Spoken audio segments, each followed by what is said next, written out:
Love and Friendship is about a woman called Lady Susan, who's widowed and has a daughter and no money, which is a bad position to find yourself in. And basically the film follows her trying to secure a husband for herself and her daughter and get them out of poverty, really, but she's quite unscrupulous in the way that she does it.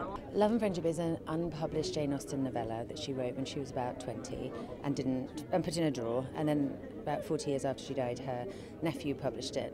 I think possibly she thought it might be a bit too racy for the time. She's probably right. When things aren't completely finished and when they're not published and they're not known, often it's because they're sort of in some way defective. But in this case, there's like buried treasure, buried gold, gems throughout this script. So she hadn't really finished it entirely, and it was published long after she died, but it had some of her best material, her best lines, her best writing. So that was really exciting to excavate that and put it on the screen. First off, it was the director who I'd worked with before and just loved working with, and he gave me a wonderful part of it, another kind of terrible person actually.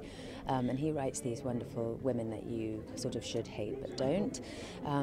So I knew I'd be interested in that, and then also just the character herself was just so brilliant, and all the other characters were well drawn too, so it's a lovely thing to be part of. We filmed it in Dublin, and I'd never been before, and it was so beautiful, and just it was a really special time being in this wonderful city and doing a film that I thought was wonderful as well. There's actually some sort of thoughtful moments in the film, some sort of philosophical passages, but they're very short, they're over quickly, and people can get on with the sort of laughs and the action. I hope they just have a good old giggle to it and just enjoy watching a woman do things that you would never dare do and get away with it.